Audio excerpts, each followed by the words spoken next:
Okie dokie. Has ZZZ's designs gotten worse? Well, no? Yes? Maybe? It's complicated. If you know anything about Zenless Zone Zero, then you probably have seen people saying that the designs of this game have gotten worse. And that's terrible. ZZZ is a gacha game. Gacha games make you gamble for anime girls. What am I gonna gamble on if the girls look terrible? Anyways, I would like to both defend and also share my own criticisms of ZZZ in its current stage, having just introduced Season 3 and Rose Califer. Now, it should be mentioned, character designs are completely subjective. Something I like may be despised by someone else, and vice versa. I'm not trying to fix designs, I'm just going to talk about what I like or what I would have preferred. Feel free to disagree with me in the comments below. So, let's start with the question. Why do I like ZZZ designs? Well, let's start with Season 1, where ZZZ allegedly had their best designs. Some people might say, oh, I just love how urban these characters are. Which, yeah, sure, the blend of sci-fi, fantasy, and urban is really good. But what initially drew me to ZZZ was how easily recognizable their theme is from a glance. Let's look at Ellen Jo, for example. When you look at this character, what words pop into your head? Maybe shark maid? The girl is wearing a maid outfit and has a shark tail coming out of her, pretty obvious, right? Then there's the smaller details, like the spiked headpiece on her collar and headband looking like shark teeth, especially with the red underlayers of her hair looking like the inside of a mouth. The fact that she uses a scissor blade that also mimics shark bites, the word shark graffitied on her tail, top-notch design, very nice. Another example, Bernice White. When you look at this character, would the words that pop into your head possibly be fire?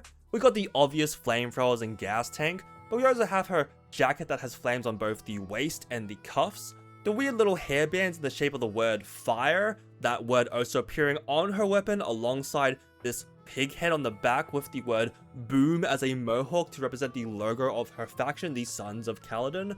I especially like the hip canisters that are absolutely filled with nitro fuel, Bernice's favorite drink that also acts as the literal fuel for her flamethrowers. Again, top-notch design, very nice. Almost every character in Season 1 can be summed up with a few choice words. Zuyen is a cop, Grace is a mechanic, Yanagi is an office lady, ghost, werewolf, Frankenstein, rat, vampire, gunslinger, biker, sniper. I'm starting to oversimplify them. You get the point. I like how much the designs say so much about their character before we've even met them. So, one may assume that the reason people say the current designs suck is because Season 2 and 3 stopped following this design philosophy, that we no longer can tell what these characters are from a glance. I have seen some people argue that, but at least in my opinion, I would disagree. Let's start with someone easy, Yuzuha Ukinami. I look at her and I see Tanuki. We got Kama, her literal pet Tanuki hiding behind her, but we've also got Tanuki patterns on her sleeves and umbrella, Tanuki accessories on her umbrella handle and backpack, which is also a Tanuki backpack, and finally Tanuki leaves on her umbrella, back of her collar, and leg band. Alongside the very striking red color scheme, Yuzuha is a top-notch design. Very nice. But everyone agrees Yuzuha is a great design. Anyone that doesn't should be taken out back and shot in the head. So let's take a look at someone that's not as well received, Yidhari Murphy. A lot of people dislike Yidhari mainly because she wears a similar leotard to Yishuan and Lucia, so she gets accused of being kind of unoriginal.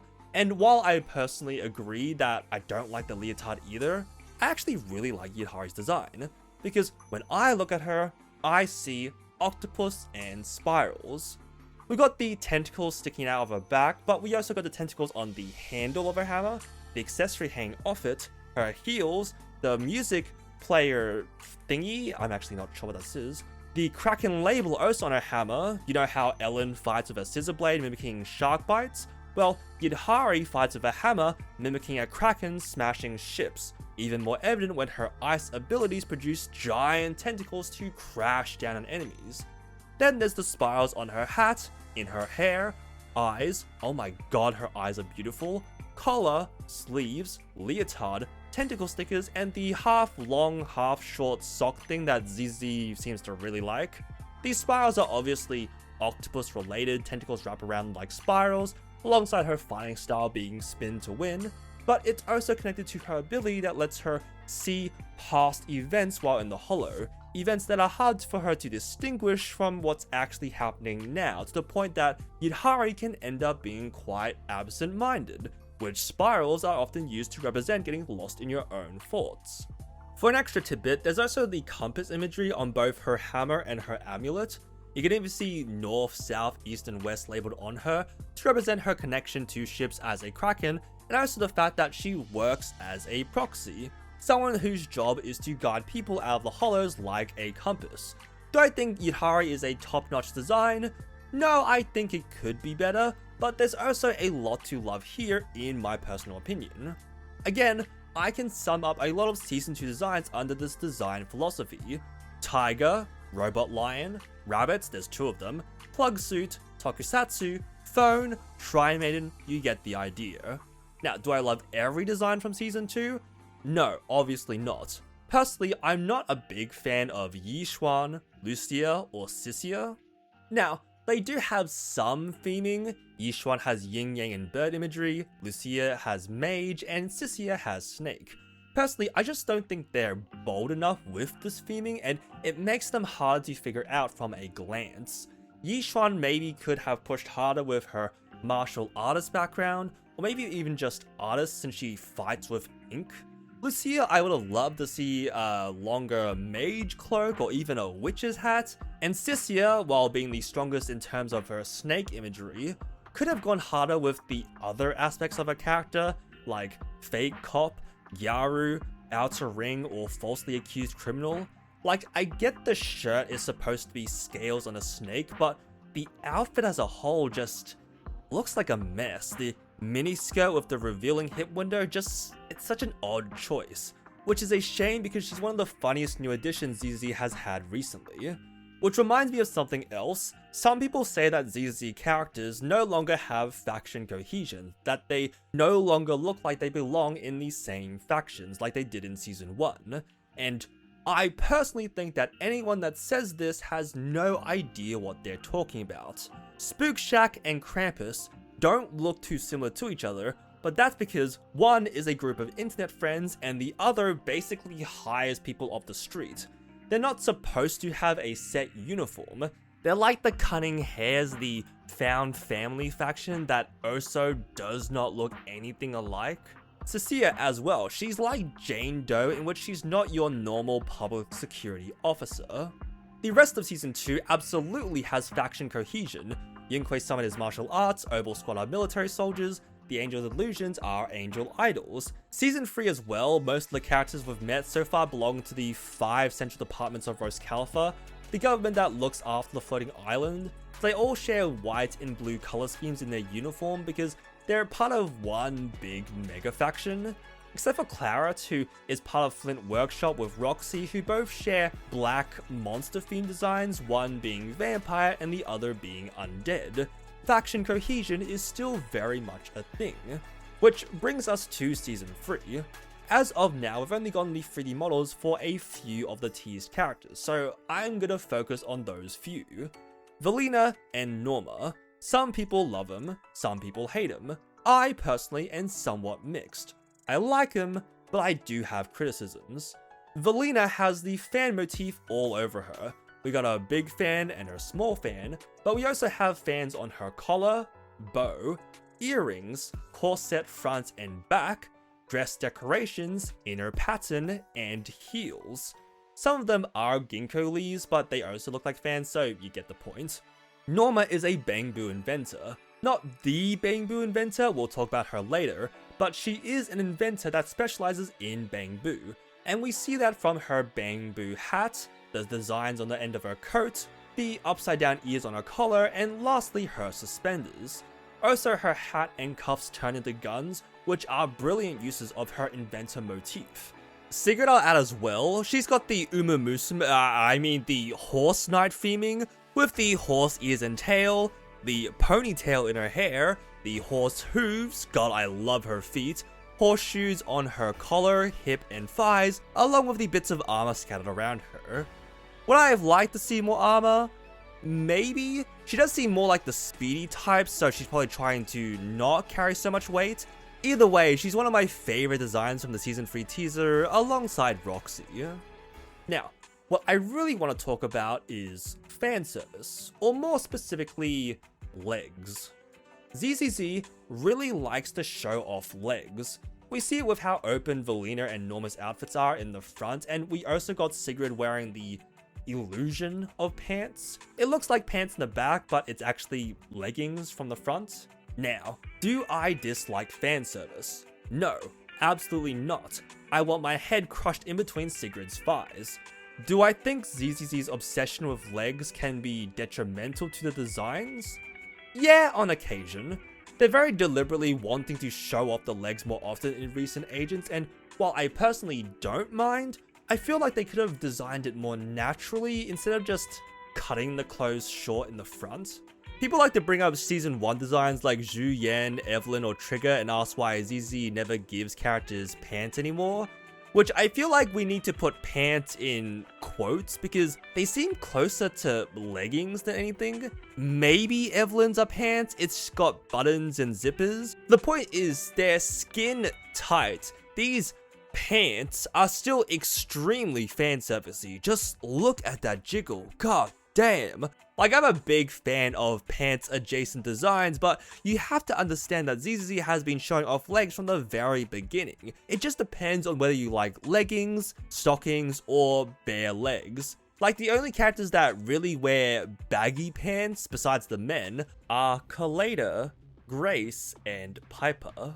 Which the latter I hesitate to include because she's secretly wearing shorts with detachable legs. By the way, can we agree that ZZZ has never disappointed with a male design? Lighter, Banyue, and both Billies have been some of my favorites. Now, would I have liked to see something different on Valina and Norma? Maybe. I personally really like Valina's coattails. The way they flow in her animations are really nice and are just far more interesting to look at compared to the skirt on her ult. And I also like how Norma's coat flaps around when she's blasting away. Fanservice is something that every gadget game will have. What you like or dislike just depends on your threshold for said fanservice. Season 1 is no stranger to this, as mentioned before. Like, do you seriously expect mechanics to actually work in a bra? It just depends on what you like or dislike. I am also biased towards characters I think are attractive. Every time I see Sigrid's thigh cutouts, I just start salivating. And I absolutely want Yutari's tentacles to just wrap around me. Chromia, I think, is a design where fan service is absolutely integral to her. The ability to take off your coat to use as a giant blade is such a great idea, revealing her body adorned in crescent moons and handcuffs that allude to her dark criminal past. Hot take, Chromia is one of the best designs from Season 2, and making her fully clothed underneath ruins a lot of her mystique. Some people have also said that they should put Valina in a dress, and while I think dresses are nice, I hesitate to put one on Valina. Maybe something of Vivian's length would be nice, but then we lose the coattails flapping in the wind. But an ankle-length dress would be highly impractical. Valina jumps around a lot in her animations. A long dress would be realistically hard to move in. Plus, it would be a pain to animate with the dress physics colliding with her knees. Do I think they should never have dresses? Absolutely not. Rina can get away with it because she floats and doesn't need to bend her knees, and Shangguan's ult has this opening in the front that, alongside showing her signature tattoo, also lets her dress be less restrictive. I would absolutely love to see more dresses. ZZZ just needs to be more creative with implementing them. Now, let's finally talk about Sunbringer. Aldrada has only been in one cutscene so far, but it has shown us most angles of her design, in which I can honestly say, I'm not a fan. Now, there's a lot of star imagery on it, which makes sense, the sun is a star, but the skin-tight jumpsuit with the very awkward zipper just does not give the energy of an imposing, intimidating leader. which is unfortunate because we have just seen a Sunbringer right next to her, which has this beautiful dress that has a sun at the top shining down on flowers, literally bringing the sun to her people. On everyone's soul, Linvern is going to have the best design of the three. Even Remiel, the first Void Hunter of Season 3, has this pretty simple but very strong angel motif, whether you like her white or black outfit. I personally adore the mechanical wings, the rockets looking like eyes for a biblically accurate angel. Pyroeus too, that's just a persona, or a stand, either, they are so cool. I love the night aesthetic on them. Compared to these three, Aldrader is honestly very disappointing. ZZZ definitely has these common design choices that they like to reuse: the detached sleeves, high collar that shows cleavage, leotard waist, asymmetrical legs.